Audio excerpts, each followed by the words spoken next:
Hello, Dharma Talk community, and welcome back to another episode. Today, I'm sitting across from Marcus Antebi. Marcus is a native New Yorker who founded Juice Press in the East Village of New York in 2010, the very same East Village that we're sitting in right now. Prior to Juice Press, he founded a skydiving equipment and training business called Peer Media. And Marcus fought competitive Thai boxing for several years. Today, at age 50, he considers himself to be an obsessive yoga athlete. He is currently building a yoga school slated for 2019 opening in New York. Hello, Marcus. This is pretty cool. We've definitely leveled up the audio quality here today, so it's my pleasure to be chatting with you. Henry, thanks for that. That was a great introduction that I wrote for myself. Do I call you Henry, or do you have like a title, like a Sri? Is there anything after your name? Just Henry will do. Okay, I appreciate that. That was a test. That was a yoga test. So I passed. Yes, hopefully. First test passed. Right on. Well, we always start with the same first question, and that question is this. What does the word Dharma mean to you, and what is your Dharma as you understand it today? Well, Dharma, from what I learned, meant life practice, and it was the right life practice. You know, obviously the Dharma for me is not robbing cars or, causing chaos and destruction. So, I don't technically use Sanskrit words to describe how I conduct my life. I think what Dharma really means to me is the set of principles that I live my life by. I have a lot of them written down because I'm almost 35 years sober, and I've taken a lot of those inventories of myself, and I see a pattern in the writing that there is a system and a philosophy. So my Dharma really, first and foremost, is the concept of non-harm, which is a long time evolving philosophy because it's very difficult to walk this earth and not harm something. So I've had to really figure out where I fit into that and how to be honest and sincere. And certainly my Dharma are the things that I now have to do that I'm morally obligated and compelled to do, even if there's something fighting it. For example, being a good father to my children.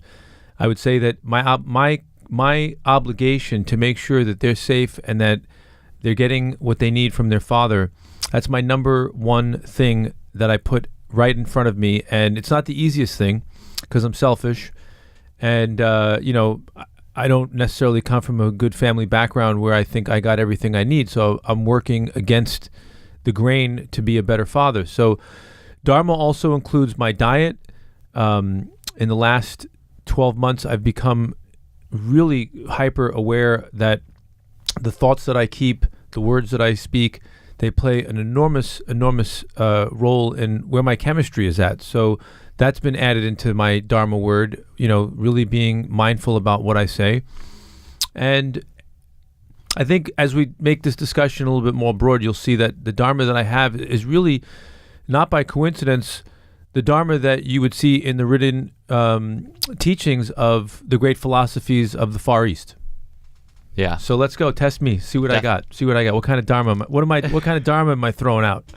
Well, I have to say, you mentioned before that you don't try to ascribe Sanskrit words to the values that are important to you, but the one that you threw out first is ahimsa, and it's part and parcel to the yoga system and many other Eastern philosophies, as I'm sure you know. I'm a hypocrite. What can I do? Yeah, and I think everything that you said after that ladders up to non-harming or non-violence, or if you look at it, the positive spin of that, what's the opposite of harming? Compassion. Right. So to be a good father and to put someone else in front of yourself, I think is right in line with that and makes total sense. But then you can also look at non-harming as an internal practice too. And that's where diet, not only of the food that you eat, but of the ways that you speak to yourself, the people you surround yourself with, how you control all of your impressions fits right in line with that too. Are there other core values that are important to you apart from the non-harming, or is that really the true north? Well, first thing I want to say that what I find really amazing in 2019 is that I know that I'm sitting across from a person who is self-realized and awake, which is back in the old days when I started practicing yoga, it was probably because I was very much asleep myself, but there just weren't a lot of people that were awake. And I think something shifting in my observation, it could be something that happened in myself, is you are a reflection of myself. I definitely see more young people like you who clearly are not just regurgitating the teachings they read last night, that they understand it. The thing that I think I can offer you young kids is how to get to a destination a little faster if that is what you desire. The reason I say that about the Sanskrit words is because I don't actually speak Sanskrit. I don't speak Hindu. I don't speak Native American Indian languages. I don't speak Chinese. I speak English. That's my limit of my education. And I believe that in teaching people, you're using words, and words really matter. And we use the wrong words to describe things all the time. So I'm very careful. The word ahimsa, the reason I have it tattooed on my flesh 3 times is because I actually believe that the word nonviolent is just not really a great marketing word. So I think I'm a marketing type person. I think ahimsa is just a better word. I'm sure there's a beautiful word in the Syrian language. I didn't look it up. I liked it, and I'm comfortable using that word. There's a whole other set of words in Sanskrit. I have no idea what they mean, so I'm not going to chant them. I'm not going to embrace the vibration because you said there's a vibration. That's the type of student that I am. So I'm very careful. I'm not looking for fetish yoga. I'm looking for something that's much more sincere. And so I'm also older. I'm more jaded. When I see things that some people are doing in their 20s and 30s and 40s, I'm 50 years old now. I love the fact that we're all doing yoga. I'm not critical of that. Yeah. It's just not necessarily for me. It's not something that I'm going to immerse myself in. And I might not call that person my teacher. So when we're going back to the Dharma question,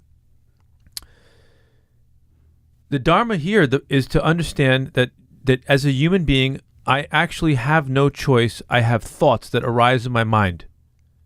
I have no choice but to preserve this body. It's not an option because it's not like I can decide tomorrow, hey, you know what? This thing called life, it's not working. I'm going to die. But if I don't like that, I'll just come back.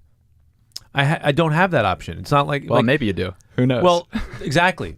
But I'm not going to come back as Marcus because That's one right. would assume that body, once it surrenders itself, it's gone. It's not left in the attic and I can join it later on. And it would probably smell pretty bad. So, we could say is that I'm choosing the path of life. And once I pick that path very clearly and definitively, I have to protect this being. I have to do the things that protect this being. That's 360 degrees. It's not just an asana or the postures. It's not just in my diet. It's a lot of things. It's the optics of my society. I live in a gigantic tribe, and it's not compassionate for a member of the tribe to break the rules. So I live within the construct of the rules of my society. If I don't like it, I can move to New Zealand and grow a 7-foot beard and live in the woods, and I could make up rules over there, like no one's allowed to own land. Here in where we live, you get a deed, you have a license. So I live within those rules. What I've realized now is that the way to enlightenment must occur. You can choose to opt out and say, I don't like this thing. But to me, from my experience, that's a path to suffering. Once I came to that realization, I realized I have no choice. I have to look at the truth. I have to do space exploration in my body. That doesn't mean I need to master astrology. And it doesn't even mean that I need to master traditional yoga postures. The yoga postures are one suggestion. They're a method. The system of yoga is a very compact, meaning you can travel with it anywhere, method of health and wellness. It's actually unbelievable in that way because we don't have anything like that in the West. The things that we have are giant health clubs, which are beautiful. And it includes bathrooms and really nice lotions and great machines and steam rooms. And you can get into Pilates if you want or yoga. Those things are really useful, but they're missing 65% of the other things. So for me, and I'm not judging anyone else's path, I'm finished looking at the partial programs. I've been looking at them my entire life, including small yoga schools that just concentrate on asanas. They're only teaching a part of the knowledge. I need really the complete picture. That's why I'm motivated to build something on my own. Yeah. So let's talk about what is sincerity in yoga.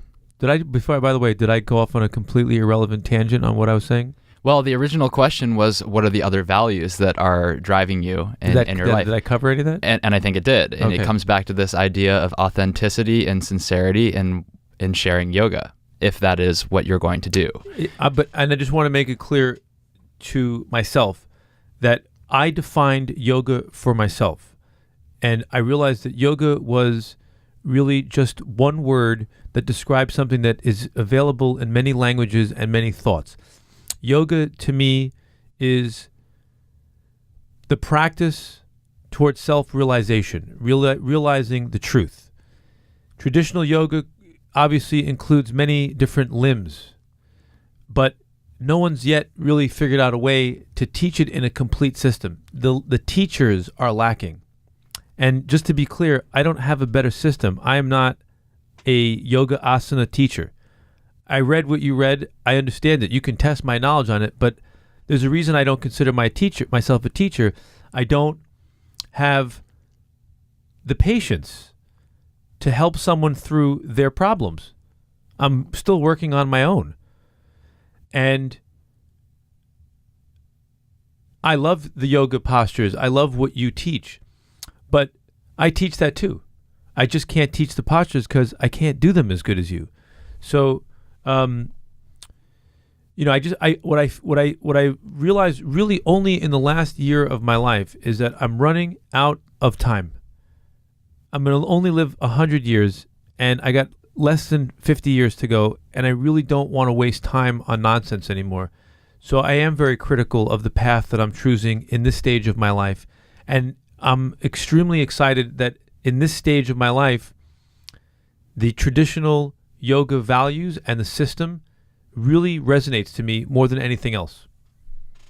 Well, I don't want to glaze over your past too much because you've created a thriving business slinging juices around New York, and is it beyond New York at this point as well? Yeah, we're in Seattle, Las Vegas, we have New Jersey, we have Massachusetts.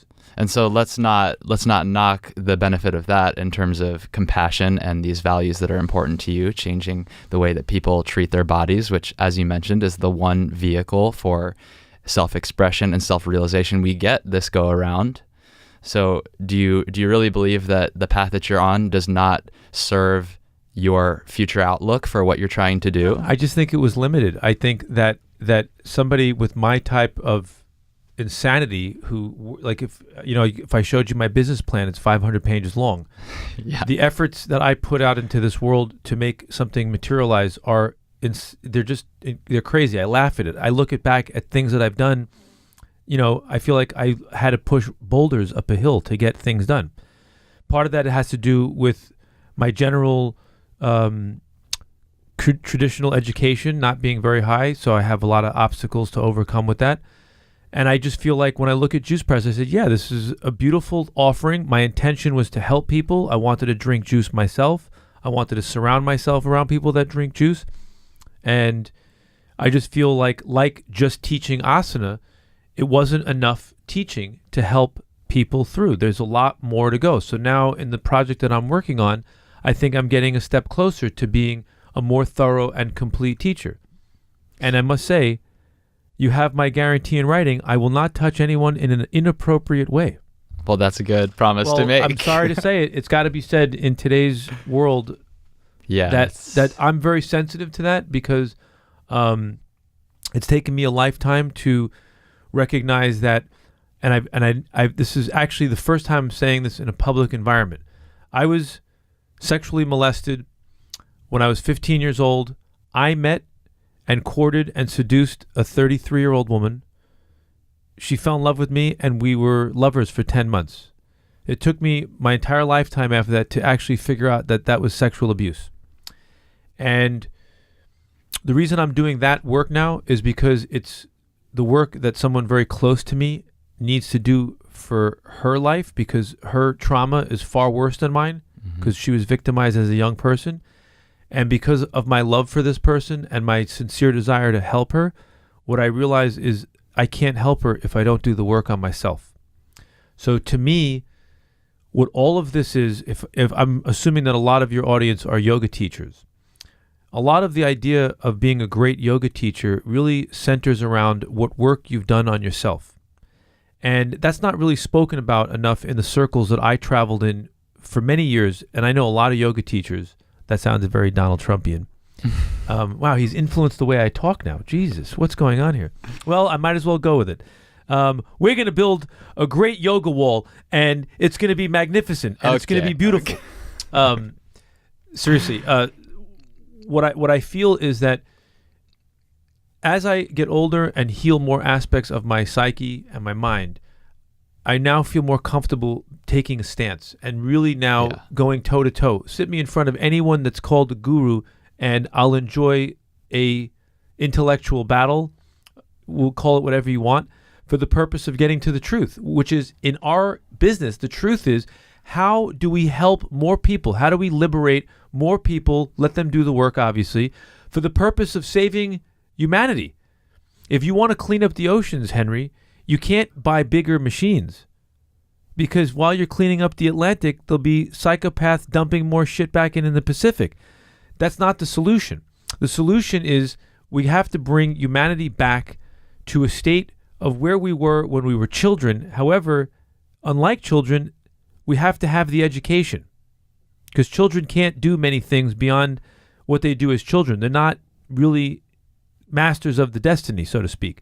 As grown-ups, we understand that today you're going to touch hundreds of people in your life. When I say touch, when I walked in, that guy Eric said, I don't know where this guy would be, where I'd be without this guy Marcus. I touched that guy's life. I didn't intrude upon his life. I didn't give him my doctrine. I didn't build him up for my ego. He was somebody that worked at Juice Press. I took a lot of interest in him as a human being. I always spoke to him as my equal. I made him laugh. I threatened his life. He likes that kind of stuff. Like I just told him now, I'll kick his ass. And he needed that. He needed people around him that cared about him. So that's what a yoga teacher is supposed to do. A yoga teacher is supposed to be realized. Yeah. I mean, it depends. You don't have to be. You could be like every other yoga teacher and teach nonsense. Well, I think at the very least... Wow, I'm sorry. I didn't mean to make this into an activist program. I think it's that's a tough criterion to meet, to be realized, right? But I do think that is, at the very least, every person who calls him or herself a yoga teacher needs to be genuinely committed to the path. And that fits right in with this idea that you're talking about of really leading by example. You know, you can't try to teach something that you haven't worked through yourself. And it doesn't necessarily, in my mind, mean that you need to have come to the ultimate answer or the resolution around that, but you need to have experience working through it so that you can share an experience with someone else. What's the ultimate answer? The ultimate answer, I think, is total self-realization, which is complete dissolution and transcendence of the ego. I'll give you 1,000 years in standing bow, and I guarantee you, I will say this to you, I'll make the comment, it's not going to happen. Not from strictly doing standing bow. No. You need 1,000 years. I'll give you 1,000 years, and there will be interruptions. You will have an ache in your knee, and it will pull you from the absolute truth. The highest thing that I know about, and this is a market, these are semantics, by the way. Yeah. What was never marketed properly is the thing that you just called the absolute truth. You better be a physicist, a rabbi, a cleric, a priest, a singer, a surfer. You got to be all those things. Then there's a chance that you'll have 1/10 of the realization that the Buddha had, if it was real at all. There's a lot of evidence in history that shows that Buddha was not fully realized. That was a marketing ploy after he was dead. He was self-realized. Self-realization is an awesome goal, and it's an amazing destination, because when you're self-realized, in my opinion, as a great creation of humanity, self-realization means that you will not do harm to others. A person who's doing harm to others, I make a judgment, is not self-realized. So self-realization means you see a glimpse of God in some of the things that you're doing. You have a positive attitude about your existence. But by the way, sometimes you can't because your knee hurt because you were doing too much Padmasana, and now you're back in samsara. The suffering, is that a word? We're using Sanskrit words? We can use Sanskrit words. Dukkha. Dukkha is a good one for that. When your knee hurts, you're back in dukkha because your knee actually called you back into the body. Yeah. It's a good place for you to land to do your healing. Go, oh, I got to get back into my body. Mm-hmm. You can't be in a state of transcendent 150 years on this planet. It's the nature of the planet. There's too many things going on. And even in Buddhist teachings, even if you had it, you'd have to suffer a little bit because people around you that you love are suffering. If you have compassion for them, you're going to suffer a little bit too. Yeah. So I think you are self-realized. And that's what I'm here as a teacher to you younger people, is to cut out the bullshit. It doesn't mean you're an egotistical prick. You could wear a t-shirt, by the way, that says self-realized. I think that's actually really funny. What it means is I could tell by your practice, I could tell by your speech, by the way that you talk, you have enough understanding of what it is that you're being taught. You're following the roadmap. It's very, very unlikely that tomorrow we're going to hear that Henry died of a heroin overdose. I really don't think that anybody would take that bet in Las Vegas. The idea is that you are actually contemplative. Is that a word in Sanskrit or is that English? I think that's English. You're contemplative. You know how to meditate. You're practicing. You know how to do postures. You're practicing. You could definitely, I know by looking at your practice, you definitely achieved single-minded focus. I know that when you're doing a pose, you can think of only the pose. Yeah. I would ask you as a teacher, have you ever gotten to nowhere? In meditation. Yeah. You bring up a good point. This is like self-realization versus full realization. And if full realization is total state of yoga, samadhi. Who has it? Give me one guy. You've been around the circuit. Exactly. You can't be there for a long period of time. Maybe you can catch a glimpse. And it's when you're there, it's just one story. You can't teach anyone about it. No. The Native American Indians, when they did their sweat lodges and they had their songs and prayers, and the Aboriginals of Australia, and I'm sure there's people in Africa, primal people who live close to nature, who have a spiritual worldview, who do not corrupt their body with processed food and the poisons of alcohol and tobacco. They hit that place, that location all the time, and each person goes to a completely different destination. Sure. But it has the same physical sensation. Okay. Which it feels kind of good. Yeah. Okay, so if there's a difference between this unreachable goal, let's say for practical purposes in a human life, it's unreachable to be persistent in a state of full realization. In 2019, they may have a drug later on in the future that gets you. I don't know. So you got to keep an open mind. If we're going to be self-realized, it's only the part that we know right now. Yeah. So and that means that as a teacher, your best intention can really be to take people to a genuine place of self-realization. Their self-realization. And it has to be, the good teacher makes sure to not leave their own footprints, like they were walking through a very sacred site, to not leave your footprint on my face. Mm-hmm. That would be your weakness as a teacher. That means don't tell me about what enlightenment is. Just say, this is what enlightenment is to me. This is what I've experienced. And make sure you remind them it's going to be different for you. Yeah. And because just like me and just like you, I know that you have the seed of light. I have some inside knowledge I got from YouTube and from Google. Wikipedia. My belief system is that,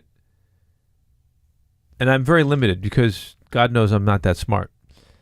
My visions have showed me, the things that I've dreamt about, is the place before my life. All I see is pure light.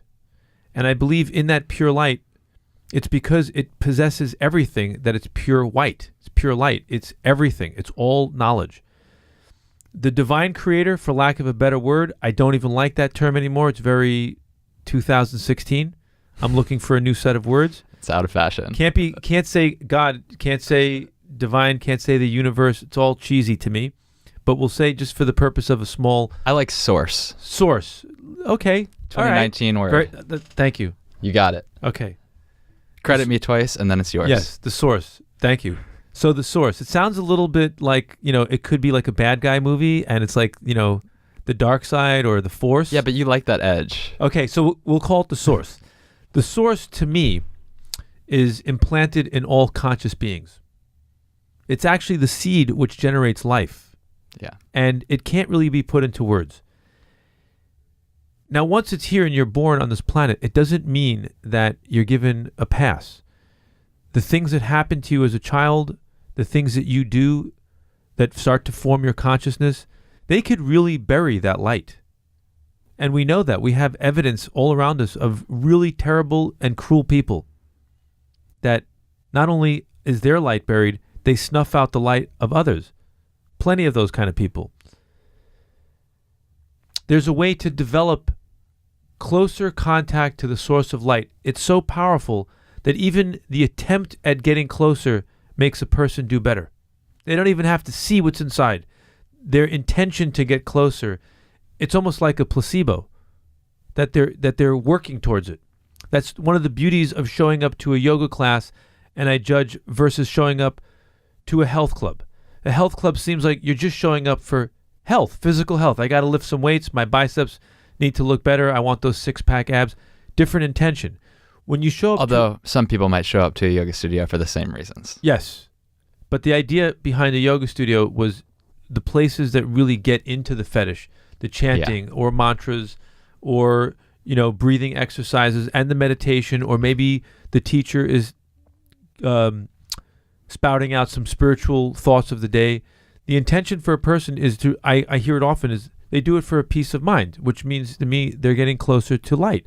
So there's a different intention there. Yeah. The teacher has to use various tactics to shake a person free from stupidity. Yoga is a distraction. It's like if I had a room full of children and I was trying to teach them things, I have to give them toys to play with, which is, to me, the asanas. They're just a distraction. They're little children's toys. They mean nothing. Well, I don't think they mean nothing. Woo! I do think that they can be limited, but they don't mean nothing. I'm sorry. You're right. I was wrong for saying that. I went off on the wrong one. You're welcome to say it. No, but I'll challenge it. I don't mean it. The yogas are. Let me tell you what I believe in this. Since I'm the guest and I'm doing a lot of blabbing, I'm sorry. No, it's your show. It's your show. It's your show. The this worst week. guest that you've had on the show. The asanas are designed for one purpose: for the practitioner to control the body, so that they can get into controlling the breath. Through controlling the breath, they can enter into practices of controlling the mind and meditation, so that in the meditation they can realize themselves, realize the truth. So the asanas serve as that practice. They also great physical exercise, simple body mechanics. The body in motion stays in motion. The yoga system, you don't need weights. You don't have to have a thigh master. Just by simply using your body in a shape that's been already designed and working to achieve that shape and having mindfulness, getting into that shape and being into that shape, there's all kinds of incredible practices that happened in the mind. I wasn't taught that when I walked into yoga the first time. I was distracted by the bells jingling, the mantra, the pretty girl in tight shorts that was in the front row, the teacher that was wearing outfits like that, the person playing the harmonium and saying words that I didn't know that I had to follow on a laminated card. All that shit was nonsense to me. Yeah. It's different for everyone. When I got there and I looked at it, I said, this isn't anything. I knew it right away because it was missing the best teachers that I learned today, that I sit with today, guys like Eddie Stern. They don't concentrate on any of that until you want them to. Right. Like, oh, I really want to learn how to do standing bow. Okay, let me show you how to do standing bow. Or we can just sit and talk about some aspects of the way you think and the way you're maintaining your life. That is what can be taught in a yoga room. So what I meant to say was the best use of the asana is like a distraction, where you know that the person won't listen to you if you were just talking straight at them and said, hey, that guy you're dating, he's really not good for you. It's not what you wanted. It's not loving. It's hurting you. They won't listen to that. However, put them in a room and say, Paschimottanasana. and then suggest things about nonviolence and love, and it's a better delivery system. Definitely. That's what I meant. So the idea is some people really need that disguise. Or bait. You can think of it like bait. Thank you. So now we're talking the same language. I didn't mean to say that they were completely useless. They could be completely useless to a higher level student. You don't need them. Like, you could teach incredible yoga to a person who's a day away from dying, lying in a bed, can't really even move their body. They might be the most receptive student to your higher teachings, and you can't even get them to look at their nose. 0 poses. Thank you. That's all I meant. Yeah. Are we in the right context now? Oh yeah, okay, yeah. But what I would like to add on to that is, apart from just preparing you to go into your breath and prepare for contemplative practices, asana is very useful for getting out of physicality and going subtler into the movement of energy. Can I absorb that for a second? Because that's heavy shit. See, that's what comes from a freaking enlightened yogi master, and it's hitting my brain like a bag of bricks. Say it again, please. Okay, well, let me first just preface that, as you've said many times, this is personal experience. But for me, asana is one of my favorite tools, if you will, in the yoga tool belt, because it brings awareness beyond muscular contraction, beyond moving a sit bone, moving a shoulder blade, into directionality of energy inside the body. Wow. Because after you have energy consciousness in the body, you can take energy consciousness outside of the body. And this is very important when you're starting to talk about integration and inclusion of the self outside of the physical body. Guy, audience, I just want you to know right now, you probably can't see it, but Henry is actually glowing, and there's little pieces of lightning coming out of his eyes. Well, maybe you can see it if you're watching the YouTube. I think that is very well put, and I really appreciate that. That helps me a lot in my practice. Unfortunately, unlike you, I have suffered the abuse of bad yoga teachers for 20 years of my life. There's such a thing. Yeah. I showed up innocently and got nonsense. I took responsibility for that, and I started saying, this is what I'm going to do. Even I'm going to understand the word guru and who it's applied to. And you know who it's applied to? Who? No one. It's applied to me. A great teacher taught me. Actually, it was this morning. I got to be candid. Yeah. Because I joke around that word guru. The guru is not the human being. It's the teachings. Yeah. It's a person who carries the great teachings in the vessel of their body. If they've done their homework and their work and they've truly mastered something, they can keep their bullshit separate from the teachings. And they can just transmit the teachings, because a lot of these teachings are oral, and there's got to be a body in front of you that shows you something. Somebody who doesn't really have the teachings and makes themselves into the guru, like, come and follow me, listen to me. Mm-hmm. Be my follower. Yes, they're doing, but also in what they teach. Donald Trump, he's a guru. He wants you to follow him, not a principle. The principle changes all the time. Sorry if you're Republican yogis. I don't mean to bring up a sensitive spot, but I have to use it as a typical example. Somebody like that, what he's doing as a leader, so to speak, is he's saying, it's me you should revere, not my teachings, not the teachings. What I believe that you're doing is you're trying to channel and transmit ancient teachings that are flowing in universal consciousness. They happen to be embedded in your genetic material, just like they're in mine. You did more work. You have a different set of karma in this lifetime. Boom. You're plugged in better. And the teaching said, Henry, we'll give you these teachings, but you have to go out there and teach them to others. That's your obligation. Yeah. So now, how do you go and do that? Well, the best thing that you can do is put on Henry's body and just be Henry and go do some of those things. Yeah. Keep the right thought, the right speech. Boom. You're practicing yoga everywhere you go. Yeah. It's like, what is your message? My life is my message. You know? You live your life, and you need a bodyguard. I don't think I need a bodyguard. I think you're my bodyguard. I think they kill guys like us. No, I'm kidding. We can't let them hear this podcast. Just put it up for one day and then take it down. Put it on one of those sites that just takes it right down. I've taken your classes, and I actually watch you on social media, and I watch a lot of yoga people on social media, and I follow all kinds. The guys with the 6-pack abs and the perfect suntan and 300 tattoos, And I mean, they're doing everything. They got the Civil War beard, their tattoos, they have dragons and cobras. It's unbelievable what's going on out there. And I don't judge it as bad and good, because what I say is that might have attracted me 25 years ago. I'd say, oh, I could be Herculean and have likes and followers. Maybe that's what got me through the front door. And then I meet someone like Eddie Stern, who's practicing a different way, or I meet someone like you. So I am under my philosophy is yoga is just a good thing. And it's being taught by a lot of different kinds of people.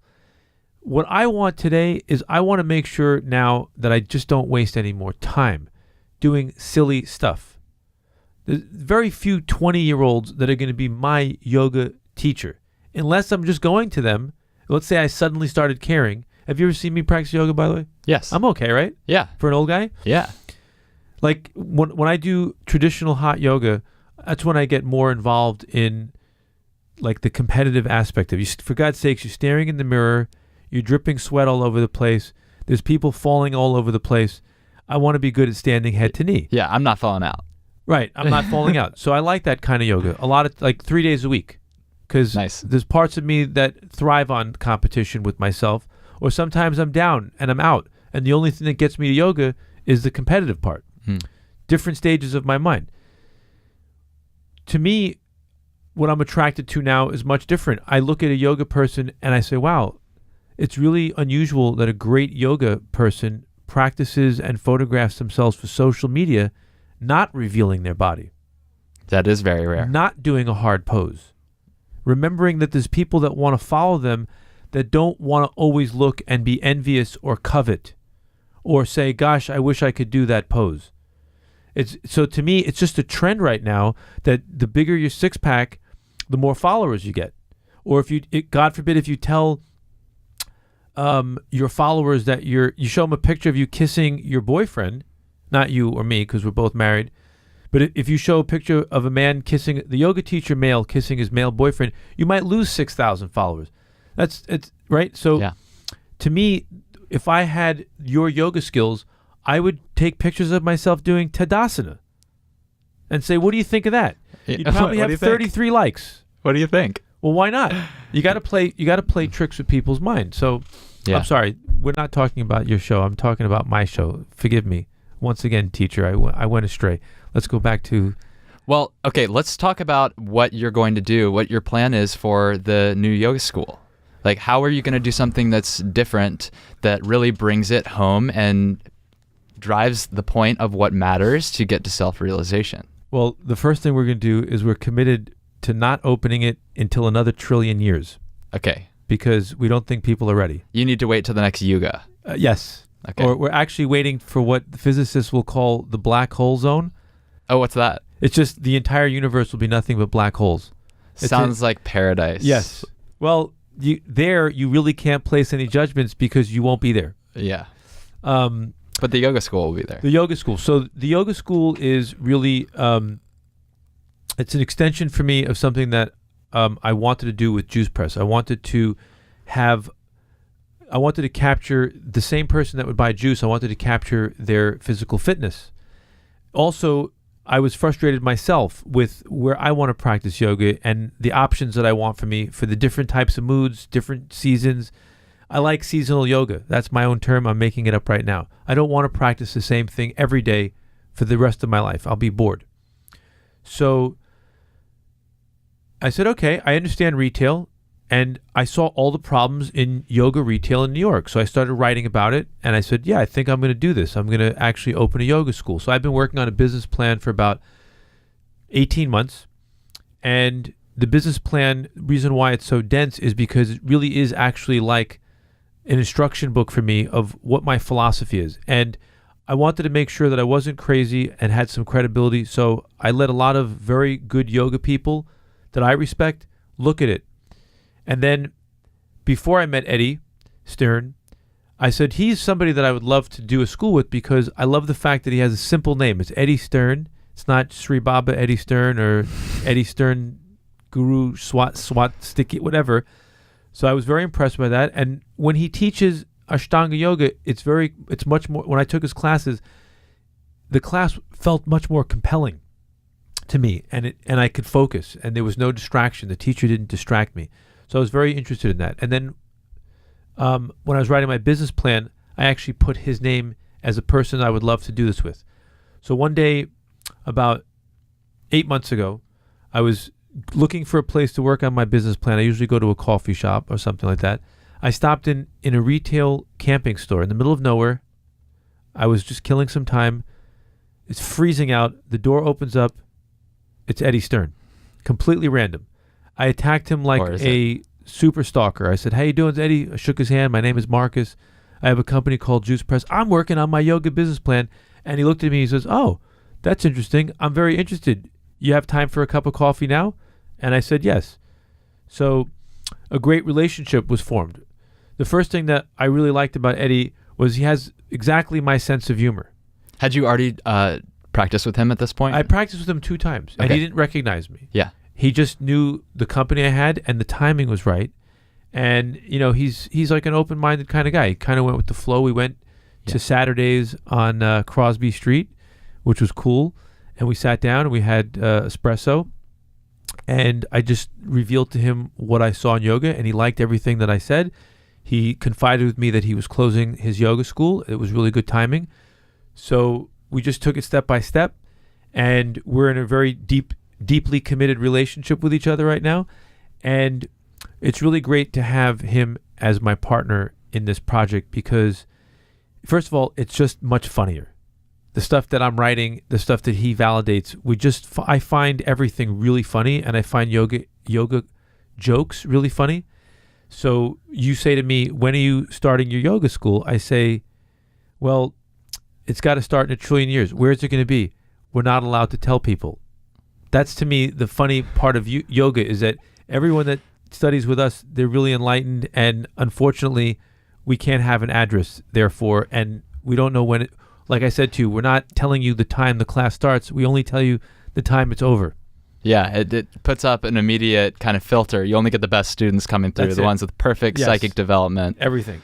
But obviously, that's not the truth. What I felt the biggest gap in yoga for me right now is that someone has to be very loudmouth and vocal, which you have in me, about helping the consumer understand why they're eager to pay $35 to drop in, to sit in a very uncomfortable position and pedal 600,000 miles over their lifetime to nowhere, while someone's screaming in their ear nonsense to blasting eardrum music. Why that's $35. However, going for instruction from a guy who's read all the teachings and has accomplished 96% of the poses, who has great concentration and is a good human being, and he's practicing all these great principles, why they balk at giving him $25 for a class. So there has to be a shift in that paradigm. People have to really see the value. It was a big problem for me at Juice Press in teaching that to people about a bottle of juice. What's the value? So I feel like I have a head start in how to market that. The other thing is that a yoga school has to have mastered yoga itself. The yoga school itself is a teaching. All of the disciplines of yoga have to be incorporated. The staff have to be unbelievable. They have to be welcoming. They have to be grateful. And it's a culture you have to build. And the flow, the yoga is a discipline. It's a discipline that involves cleanliness. Gyms are not clean enough. Yoga studios are not clean enough for the yoga practitioner to feel comfortable, especially when it involves a tremendous amount of sweat. It's a disgusting experience for a lot of people. I know that it is for me. And so I think a yoga place, to be compassionate, so to speak, has to really consider the flow.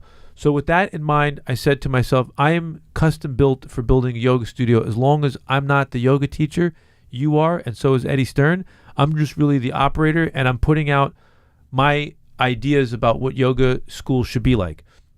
I think that the popular yoga systems are Ashtanga and traditional hot yoga, so that will be our starting menu. We have to start somewhere, but we're already developing the idea that that's already also passé in the practice. And I think being with Eddie, he's working on what he calls slow yoga, which I've taken a few of his classes, which he's not really teaching anywhere. And I think when he teaches it, they're amazing. And we also want to develop some shorter more accessible versions of Ashtanga. We want to have heated Ashtanga. We talked about doing heated meditation because the heat is such an incredible burden on someone. It's a great mind focuser. It's like making them stare at a candle. So there's a lot of mindfulness and thoughtfulness that's going into the actual retail experience. And it will be connected to a food component because food and eating is another incredible part of teaching yoga. There aren't that many places in New York that have the ultimate types of integrity that are really important to me in my diet that I think are really, quite honestly, they're not scalable business models. I've learned that firsthand. So the idea here would be to create a cafe that had amazing food, was beautiful to sit in, had bathrooms, was a place to see pretty people if you want, or regular people, and just really like an oasis, overall, that you can say to yourself, I'm not working right now, but I'm going to take my yoga class and sit for 3 hours in the cafe and write my business plan. Or I'm in a rush. I only have 50 minutes and I don't want to stand in a filthy shower. So I think this is compassionate yoga. Not that everybody else is not. I just think that what I've seen in the yoga circuit for many years is there's two types of yoga schools. There's yoga schools that were started by really great yogis but lousy retailers. And then I see yoga schools that were built by unbelievable retailers who were lousy yogis.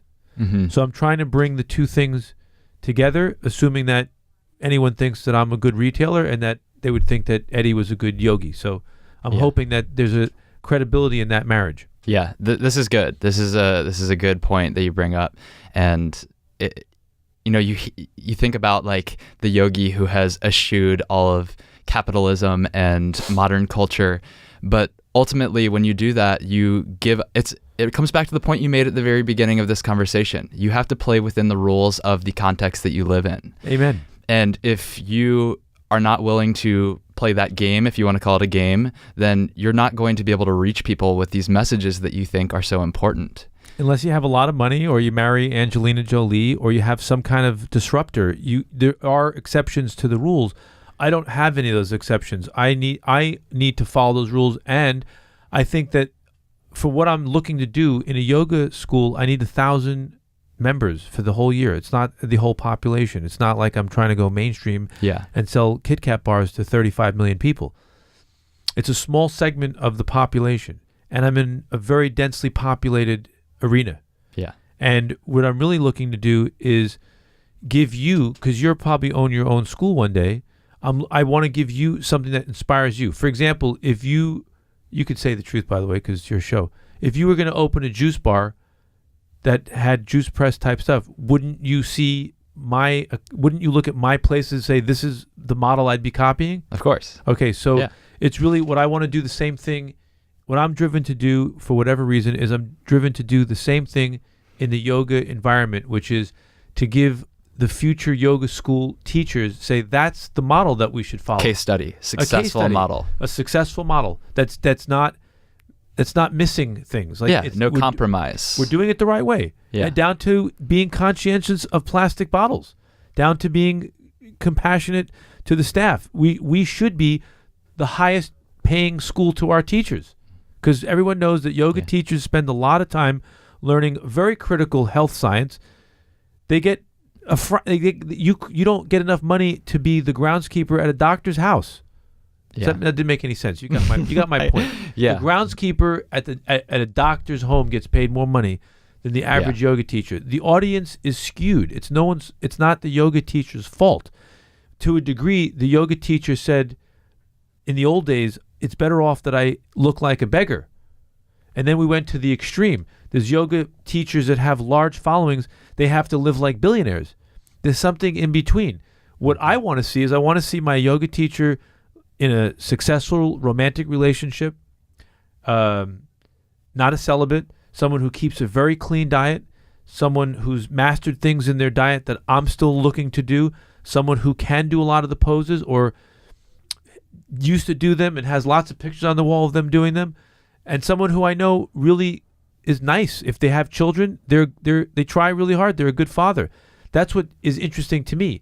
And there's certainly a lot of people out there with yoga schools that fit all that. I think Dharma, as an example, what a great human being. I really appreciate his accomplishment in yoga. He's definitely a role model. So is Jared McCain. I liked what Bikram did until, let's just be candid, the guy screwed himself and the public and the world. But certainly he really brought certain things into the mainstream public. But, he got lost. I'm not talking about him too much, but I'm just saying I respect his commercialism. I could do that commercialism without violating anyone's body. Yeah. And you won't see me driving Rolls Royces and being like an idiot. Mm-hmm. I don't need to do that. And it's important because if I opened a successful yoga school in New York and I made those mistakes, I would give the teaching a bad name. Right. And are you working with the commercialism in order to make a bigger impact, a bigger ripple effect, or are you working with the commercialism for your own self-gain, which is misguided and I got 2 yourself? Baby mamas. I'm working. The commercialism is to pay the baby mamas. No, it's mindfulness. This practice of yoga is a practice of mindfulness. I want to be thoughtful. Yeah. Eddie and I talked this morning for 20 minutes about whether our classes would allow people to show up late. That's how intricate in the details that I'm thinking, because I know for me, that's part of my own Dharma. Do I let the guy come in late? And where did you land with that? Well, it's difficult for me because I'm old school. I was taught things the hard way. I was taught things through shame or through punishment. So I've had to I've had to shift my thinking. There's no word rechange. I've had to shift my thinking and say it's 2019. People don't have the physical tolerance for pain that someone like me has. So I don't know that it's a consumer product. And since it's a consumer business, it's not my own private yoga school in the Himalayas. Since it's a consumer business, really what I have to do is find out what the consumer wants. And that's why in that area, I wouldn't impose my will.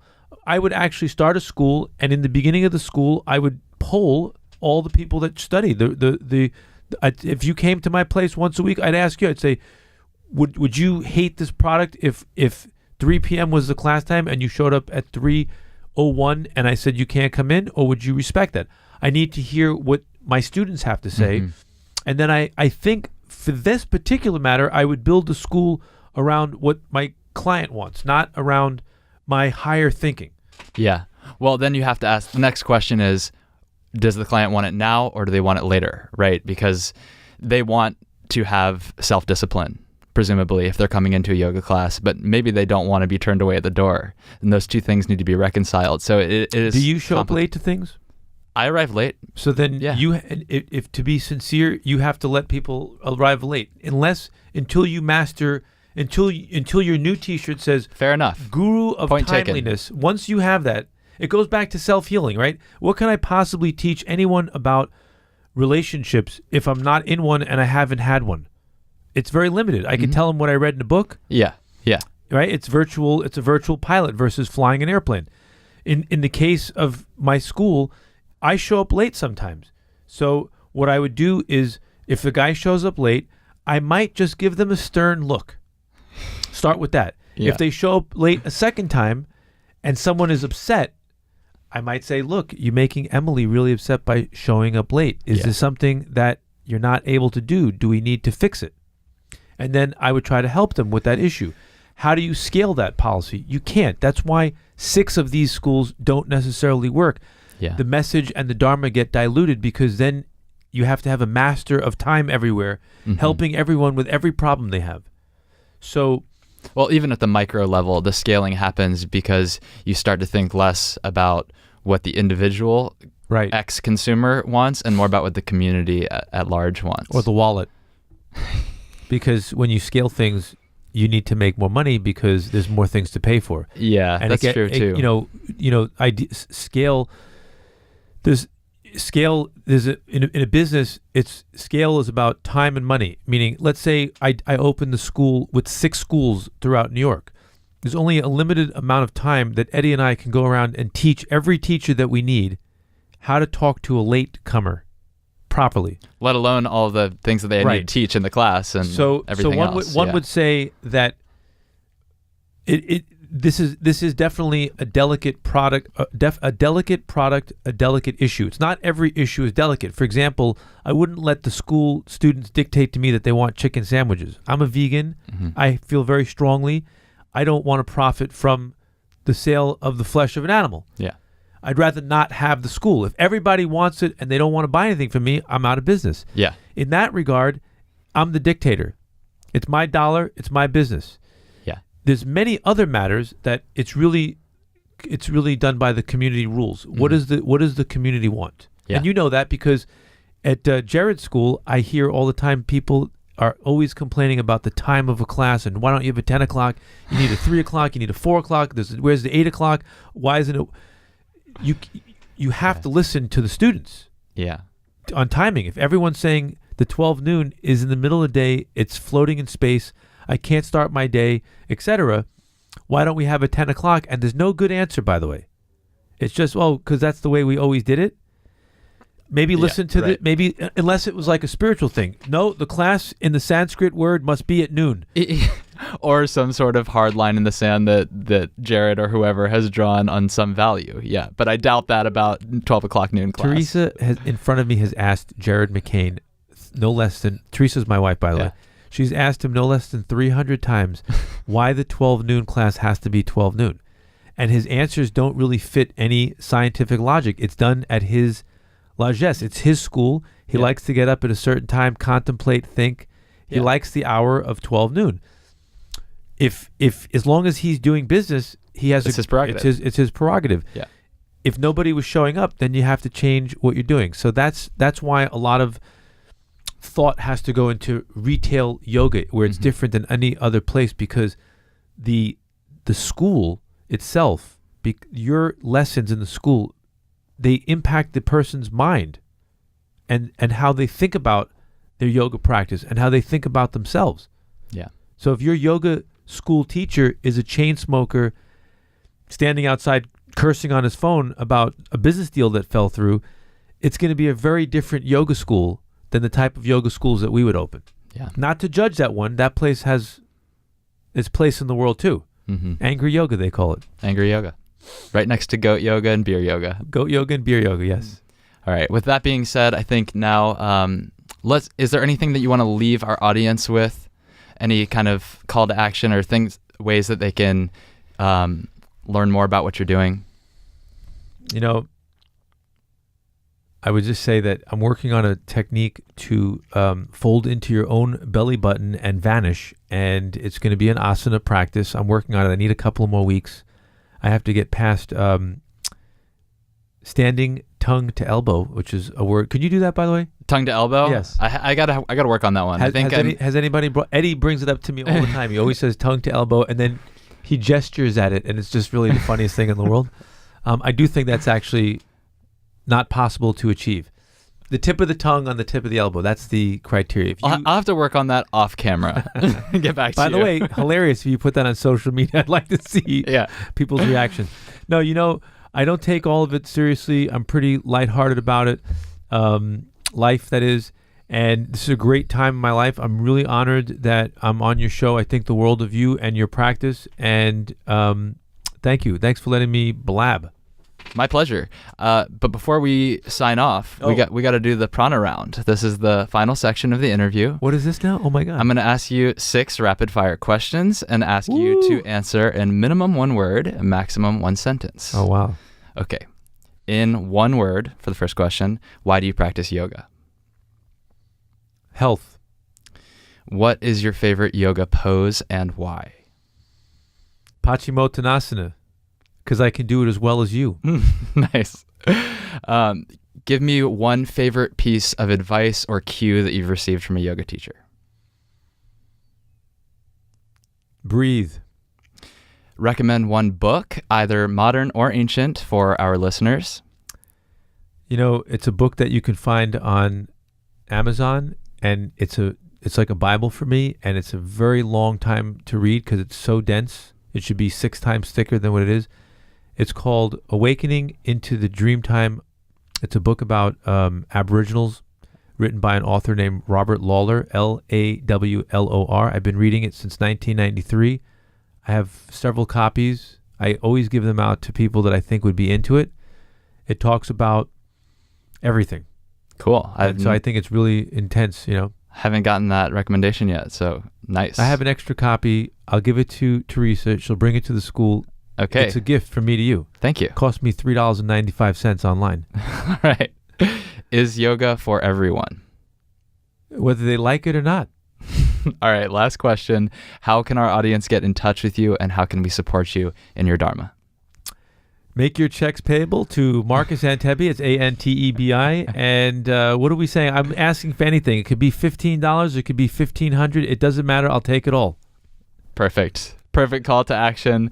Marcus, thank you so much for doing this show with me and for bringing me into this high-fidelity recording studio. It has been a blast, and I look forward to continuing this conversation down the road. Thank you.